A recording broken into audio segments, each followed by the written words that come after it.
À propos de Lyon, dès avant la chute de la royauté, qui date du 10 août 1792, et l'instauration de la Convention, la violence verbale la plus excessive était déjà de mise à Lyon.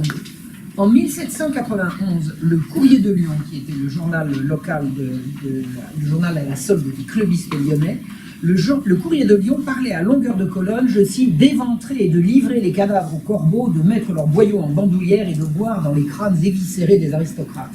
Donc la Révolution, dès 1791, utilise de tels termes à Lyon.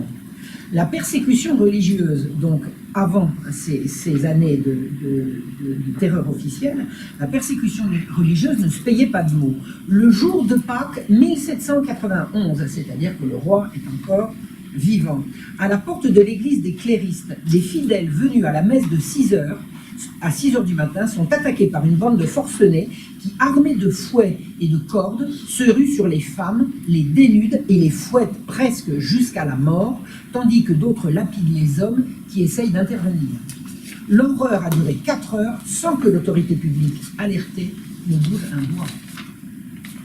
Après les massacres de septembre, alors les massacres de septembre, c'est septembre, commence le 2 septembre 1792, la royauté est tombée le 10 août 92, et après les massacres de septembre qui virent l'extermination de 1600 prisonniers absolument sans défense, Collot d'Herbois écrit « Sans le 2 septembre, il n'y aurait pas de liberté, il n'y aurait pas de convention nationale. » C'est-à-dire que le massacre est donc bien indispensable à ce qu'ils appellent la liberté. Que se passa-t-il à Lyon? Lyon est une ville de 150 000 habitants.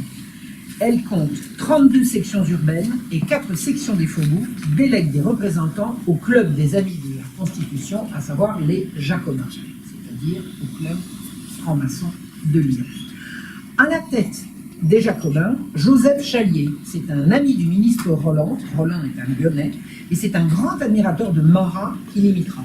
Il voudra être le Marat lyonnais, il y réussira, et au-delà de ses espérances. Il est rentré à Lyon, il était à Paris, le 24 août 1792, et il intègre la municipalité lyonnaise. Il veut épurer Lyon, ville réactionnaire, dont il veut éliminer les riches. Ses partisans sont appelés les Chaliers, alors lui c'est Joseph Chalier, on appelle ses partisans les Chaliers, ils vont occuper le devant de la scène depuis septembre 92 jusqu'à mai 93. Dès le 9 septembre, ils tentent de perpétrer à Lyon les mêmes massacres qu'à Paris. Ils déterminent une liste de 200 aristocrates qu'il va falloir exterminer. Alors je vous explique ce que c'est qu'un aristocrate. Dans la terminologie de l'époque, vous ne pouvez être que 2 choses. Soit vous êtes patriote avec eux, soit vous êtes aristocrate contre eux. Et il n'y aura pas de troisième voie. Donc on dresse une liste de 200 aristocrates qu'il va falloir exterminer dans les prisons. Mais la garde nationale va intervenir, mais elle ne sauvera pas 3 officiers et 4 prêtres tirés du lit, lapidés dans la rue et massacrés. Les massacres de septembre n'ont tué à Lyon que 7 personnes, alors qu'ils en auraient voulu au moins 200. Chalier affiche à cette époque dans les rues de Lyon: aristocrates, feuillantins, rolandins, modérés, tremblez. Les eaux ensanglantées du Rhône et de la Saône charrieront vos cadavres jusqu'aux océans épouvantés. Le temps de nettoyer la France est venu, que ce soit par le fer ou par le feu. Le peuple souffre, tant mieux. Il faut mettre ces calamités à profit. Mourez ou faites mourir. Il faut épurer la République. Les massacreurs paradent dans Lyon avec des têtes qu'ils viennent de couper et qu'ils exhibent dans les cafés où ils offrent à boire, où ils leur offrent à boire. À des gens attablés au café, on met au bout d'une pique une tête coupée en lui disant « Veuillez donner à ce monsieur à boire ». Et ensuite, ils vont exhiber ces têtes au théâtre où ils montent sur la scène et où ils font des parades de têtes coupées au bout de piques. Lors du procès du roi, le procès du roi, c'est la même période, c'est automne 1792, les Chaliers tentent de faire signer par la force une pétition en faveur de l'exécution du roi. Mais les Lyonnais ne veulent pas et ils réagissent violemment. Chalier ne réussit pas à obtenir l'assentiment de la population lyonnaise pour sa politique républicaine. Le 6 février 1793, les Chaliers préconisent l'installation de la guillotine sur un pont au-dessus du Rhône pour que les têtes tombent directement dans le fleuve la violence verbale atteint son comble. Le 9 mars, on procède à l'élection de la nouvelle municipalité. La pression de représentants de la Convention, des représentants de la Convention à Paris exercent la pression, toute la pression qu'ils peuvent, mais l'abstention est record. Grâce à cette abstention, une majorité absolue va être en faveur des Jacobins. Alors je signale au demeurant que pour la Convention, ça a été la même chose. La Convention a mobilisé 10% du corps électoral disponible. Ce sont ces gens-là qui vont diriger la France pendant 2 ans. Les Chaliers tiennent désormais la ville puisqu'ils sont à la municipalité. Ils vont rester au pouvoir pendant 80 jours. Leur programme: taxation des denrées par la force. Alors j'explique ce que c'est que la taxation des denrées. La taxation des denrées consiste à déterminer un prix dont on ne peut pas sortir pour faire circuler les subsistances. La taxation a toujours été une revendication populaire, mais elle s'est toujours faite par la négociation. Là, les Chaliers vont taxer de façon arbitraire et par la force, ce qui en général ne correspond jamais à une réalité des prix sur le terrain. Ils vont organiser la répression de tous les opposants et organiser une armée révolutionnaire payée par imposition des riches. Imposer les riches, c'est la seule voie pour que, je cite, « la raison perce la nuit des préjugés ». Tous ceux qui ne sont pas d'accord avec eux sont victimes de préjugés, et que le règne de l'égalité commence et que le peuple souverain nivelle tout à sa souveraineté et la République sera sauvée. On veut donc tout niveler par le bas, ce qui est d'ailleurs le seul moyen de niveler, parce que je ne vois pas comment on puisse niveler en aucune manière par le haut. Tirer tout le monde par le haut, ça serait franchement beaucoup trop compliqué.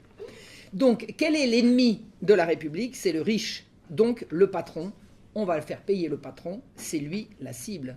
Or, à cette époque, même si les corporations ont été supprimées, ouvriers, maîtres et marchands fabricants sont solidaires. Ils sont du même métier. C'est-à-dire qu'en fait, on va de force instaurer une espèce de lutte des classes qui n'existait pas, puisque tout le monde dans les métiers faisait partie de la même grande famille.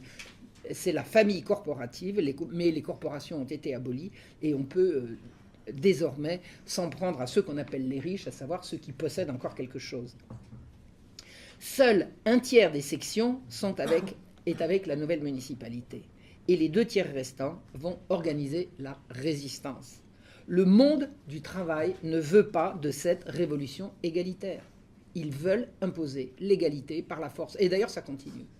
On nous vend partout qu'il faut être égaux et je n'ai jamais entendu aucun argument qui justifie cette égalité. Pour moi, l'égalité, c'est une aberration. Je connais l'égalité devant Dieu, ça c'est une valeur absolue.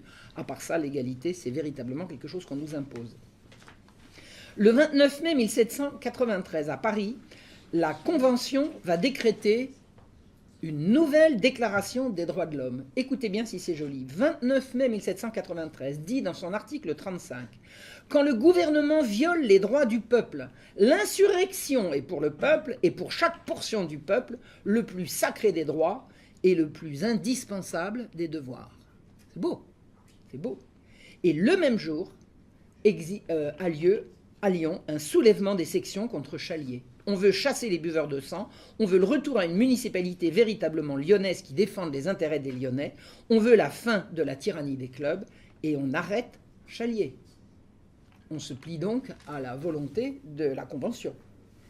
À Paris, le 2 juin 1793, les montagnards ont renversé les Girondins et les montagnards veulent une république une et indivisible. À Lyon, le 15 juin, Chalier est jugé et condamné dans une ambiance absolument hystérique. Tous les crimes de Chalier sont dans les mémoires d'une foule qui veut absolument la mort de ce sanguinaire. Mais, que dit-on? Lyon a trahi. Lyon a trahi comme la Vendée. Il va falloir sévir. Marat et Robespierre font décréter la destitution de tous les administrateurs et les fonctionnaires de Lyon, traîtres à la patrie et rebelles. Alors d'une main, la rébellion et l'insurrection est le plus sacré des droits et le plus impérieux des devoirs, et de l'autre, on destitue tous ceux qui, suivant leur conscience, ont fait destituer un fou absolument sanguinaire.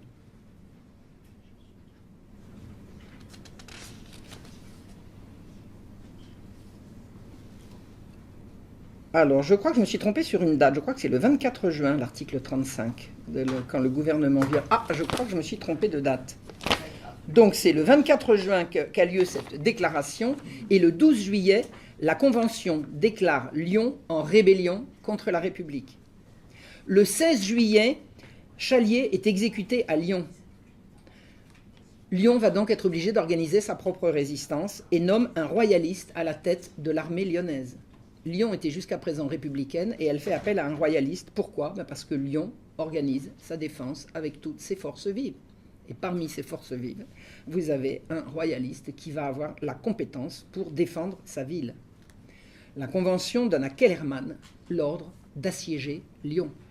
Le 7 août, Kellermann se positionne sur les collines environnant Lyon avec 15 bataillons de 400 hommes chacun, 5 escadrons de cavalerie et 100 canonniers, soit en tout 20 000 hommes, alors qu'il en attend 10 000 autres pour terminer l'encerclement.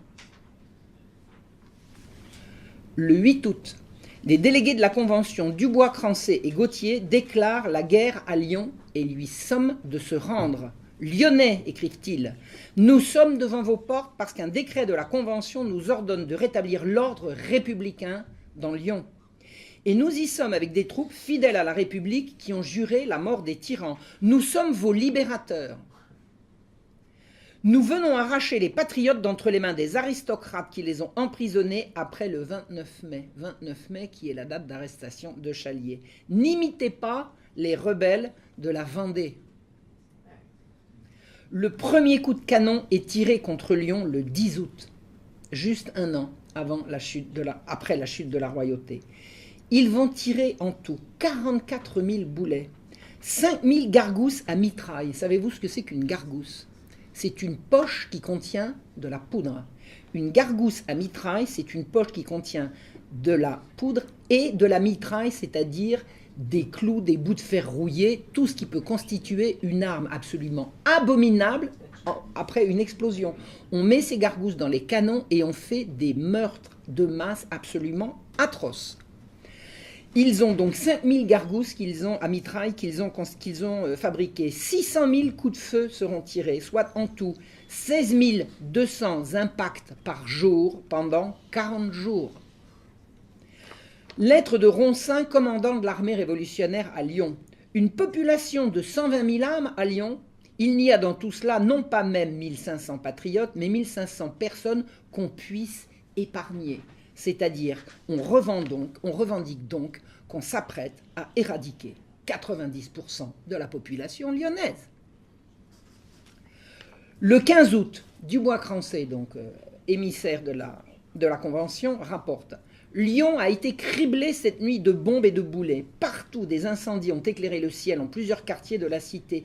Ceux qui souffrirent le plus furent les quartiers de la rue Saint-Dominique et du grand hôpital des terreaux. Ce fut un feu d'enfer. 2000 personnes périrent cette nuit-là. » Le 22 août, c'est encore pire. L'hôtel-Dieu sur lequel flottait le drapeau. Alors vous savez ce que c'est qu'un hôtel-Dieu, hein, c'est ce qu'on appelle l'hôpital. À l'origine, dans ce temps-là, ce qu'on appelait l'hôpital, c'était l'asile. L'hôtel-Dieu, c'est ce qu'on appelle aujourd'hui l'hôpital. L'hôtel-Dieu sur lequel flottait le drapeau noir des Lyonnais, comme sur les 50 clochers de la ville, le plus beau monument de ce genre en Europe, fut incendié 44 fois. Cet hôpital dans lequel gisaient 1500 malades et blessés, hurlant de douleur et d'épouvante tandis qu'on les emportait dans la poussière des décombres et la fumée des incendies, reçut durant 40 jours plus de 600 bombes. Ceux qui purent être sauvés furent évacués dans les couvents désaffectés. C'est donc bien une politique très précise de bombarder un hôtel-Dieu. Couthon. Alors Couthon, c'est, vous savez, le paralytique qu'on retrouvera aux côtés de Robespierre. Il était à Lyon à ce moment-là. Il écrit à Paris. Les muscadins de Lyon, alors les muscadins, pour eux, c'est les riches. Hein, c'est les riches lyonnais. Les muscadins de Lyon sont au bout de leur peloton. Hier, un boulet est tombé sur la voûte d'une cave où plus de 500 de ces gredins étaient enfermés. Sautez, muscadins. Ils sont partis vers l'autre monde pour y donner des nouvelles de la contre-révolution. L'hôpital ayant servi de retraite aux rebelles lyonnais, nos grenadiers y ont mis le feu et ils continueront à le faire. Le magasin à poudre vient de sauter, grand Dieu, le joli feu d'artifice. Je n'ai jamais vu de feu d'artifice plus divertissant. Alors le feu d'artifice était une distraction de tout le XVIIIe siècle, il faut le savoir. Donc la façon de faire des feux d'artifice pendant la Révolution, désormais c'est ça. Le 24 août, le bombardement de Lyon dure de 16h jusqu'à 8 heures du matin, sans discontinuer. Furieux que les Lyonnais ne se rendent toujours pas, Dubois-Crancey ordonne de laisser les morts sur place pour qu'ils empestent et provoquent des épidémies. Y a-t-il une guerre où on ne retire pas les morts? Oui, la guerre contre Lyon. On ne fait aucun prisonnier, on tue immédiatement sur place. Dans la nuit du 7 au 8 septembre et celle qui suivit, 500 bombes et 1000 boulets rouges tombent sur la ville. Du 9 au 21 septembre, le bombardement ne cesse pratiquement pas. Fin septembre, les Lyonnais n'ont plus rien à manger. Ils font cuire des herbes dans de la graisse de parfumerie. C'est la famine. Lyon capitule le 8 octobre 1793, après avoir vu la destruction de 1600 de ses maisons. Malgré les engagements pris, les délégués venus apporter la reddition seront fusillés ou guillotinés sous divers prétextes. Loi du 1er octobre 1793, présentée par Barrère. Ça veut dire quelque chose, 1er octobre. Reynald vient de nous en parler. C'est à la Vendée que se reportent les vœux coupables de Marseille, la vénalité honteuse de Toulon, les cris rebelles des Lyonnais. Donc quand on décide d'exterminer les Vendéens, on fait également référence à la rébellion des Lyonnais. Les mouvements de l'Ardèche, les troubles de la Lozère, les conspirations de l'Eure et du Calvados, les espérances de la Sarthe et de la Mayenne, le mauvais esprit d'Angers et les sourdes agitations de quelques départements de l'ancienne Bretagne. Mais ils sont en train de reconnaître que c'est toute la France qui ne veut pas d'eux et qui se rébelle. Donc l'extermination a bien pour but de terrifier tous ceux qui se révoltent contre ce régime inique. Le 9 octobre, la répression est lancée contre la ville rebelle. La ville s'est rendue. La ville s'est rendue. On va donc lui faire payer sa défaite. Une rafle est organisée de tous les biens saisis au détriment de familles chassées de leur domicile. On entre dans les maisons, on chasse les habitants qui se retrouvent à la rue et on pille tout ce qu'ils ont. On pille, on tue, on guillotine, on viole. Vous avez des soldats qui entrent dans les maisons, que croyez-vous qu'ils fassent avec les femmes de la maison? Officiellement, il y aura 1682 exécutions. Un affidé de Robespierre en avoue 6000. Il y en aura en fait beaucoup, beaucoup plus. Saint-Just dit, le 10 octobre 93, « Vous avez à punir quiconque est passif dans la République et ne fait rien pour elle. » C'est-à-dire qu'à Paris, on décrète à présent que c'est un crime que de ne pas soutenir la République. Car son inertie est une trahison et le range au nombre des ennemis publics.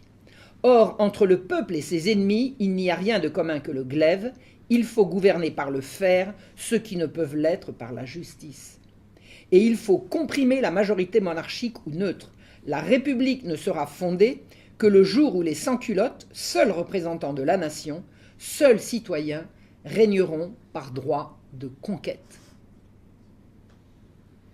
Le 12 octobre, la Convention décrète, et ce décret de la Convention arrive à Lyon le 16.